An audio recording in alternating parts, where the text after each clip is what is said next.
اعوذ باللہ من الشیطان الرجیم بسم اللہ الرحمن الرحیم ومن حیث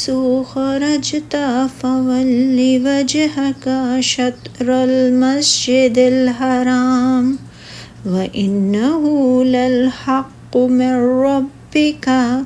وما الله بغافل عما تعملون ومن حيث خرجت فول وجهك شطر المسجد الحرام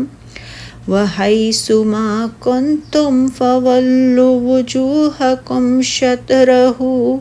لئلا يكون للناس عليكم حجة إلا الذين ظلموا منهم فلا تخشوهم واخشوني ولأتم نعمتي عليكم ولعلكم تهتدون۔ اور اے نبی صلی اللہ علیہ وآلہ وسلم، آپ جہاں سے بھی نکلیں اپنا منہ مسجد حرام کی جانب پھیر لیں، اور بے شک وہ آپ کے رب کی طرف سے حق ہے، اللہ اس سے غافل نہیں جو تم عمل کرتے ہو۔ آپ صلی اللہ علیہ وآلہ وسلم جہاں سے بھی نکلیں اپنا منہ مسجد حرام کی جانب پھیر لیں، اور اے مسلمانوں، تم جہاں کہیں بھی ہو اپنے منہ اسی کی جانب پھیر لو، تاکہ تمہارے خلاف لوگوں کے لیے کوئی حجت نہ رہے۔ ہاں، ان میں سے جنہوں نے ظلم کیا وہ باتیں کرتے رہیں گے، پس تم ان سے مت ڈرو اور صرف مجھ سے ڈرو، تاکہ میں تم پر اپنی نعمت پوری کروں اور شاید کہ تم ہدایت پاؤ۔ اللہ تعالیٰ کی طرف سے یہاں پر تیسری بار حکم دیا جا رہا ہے تمام اطراف و اکناف عالم سے مسجد حرام ہی کی طرف منہ کیا جائے۔ اس تکرار کے بارے میں کہا گیا ہے کہ اس کا سبب یہ ہے کہ اس کا سیاق و سباق سے تعلق ہے۔ اس سلسلے میں پہلے تو سورہ بقرہ میں اللہ تعالیٰ نے ارشاد فرمایا کہ اے نبی صلی اللہ علیہ وآلہ وسلم، ہم آپ کا آسمان کی طرف منہ پھیر پھیر کر دیکھنا دیکھ رہے ہیں، سو ہم آپ صلی اللہ علیہ وآلہ وسلم کو اس قبلے کی طرف جس کو آپ پسند کرتے ہیں منہ کرنے کا حکم دیں گے۔ پھر فرمایا، اور جن لوگوں کو کتاب دی گئی ہے وہ خوب جانتے ہیں کہ یہ نیا قبلہ ان کے پروردگار کی طرف سے حق ہے، جو کام یہ لوگ کرتے ہیں اللہ ان سے بے خبر نہیں۔ پھر نازل فرمایا، اس مقام پر اللہ تعالیٰ نے اپنے نبی کی خواہش کو پورا کر دیا ہے اور اس قبلے کی طرف منہ کرنے کا حکم دے دیا ہے جسے آپ صلی اللہ علیہ وآلہ وسلم پسند کرتے ہیں۔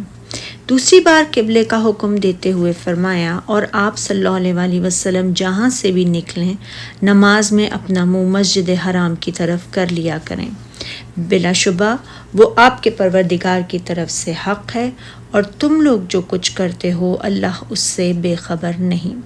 یہاں یہ فرمایا کہ یہ پروردگار کی طرف سے حق ہے، اس سے تحویل قبلہ کے حکم کا درجہ اور بھی بڑھ گیا، یعنی اسے صرف رسول اللہ صلی اللہ علیہ وآلہ وسلم کی رضا اور خواہش کی تائید ہی میں قبلہ قرار نہیں دیا گیا، بلکہ یہ اللہ تعالیٰ کی طرف سے حق ہے اور اللہ تعالیٰ اسے پسند بھی فرماتا ہے۔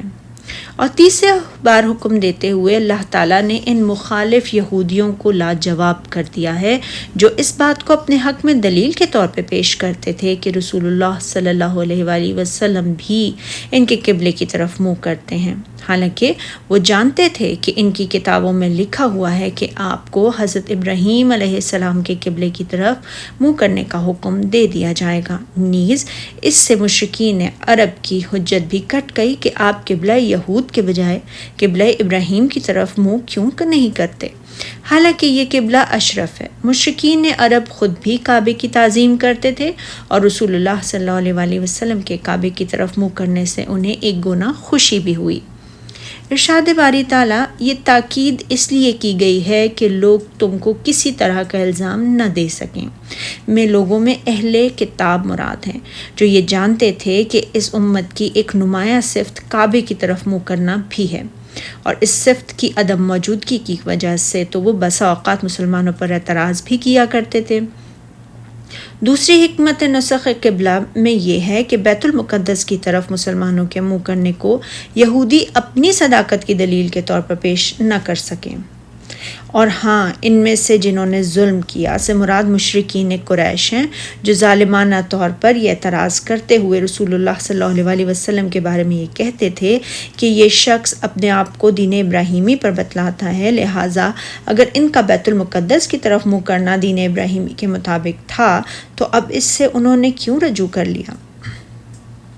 اس کا جواب یہ دیا گیا کہ اللہ تعالیٰ ہی نے پہلے آپ کے لیے اس بات کو پسند فرمایا کہ آپ صلی اللہ علیہ وسلم بیت المقدس کی طرف منہ کریں، کیونکہ اس میں حکمت تھی، اور آپ صلی اللہ علیہ وسلم نے اپنے رب کے اس حکم کی اطاعت کی، پھر اللہ تعالیٰ نے آپ کو قبلہ ابراہیم کی طرف منہ کرنے کا حکم دے دیا،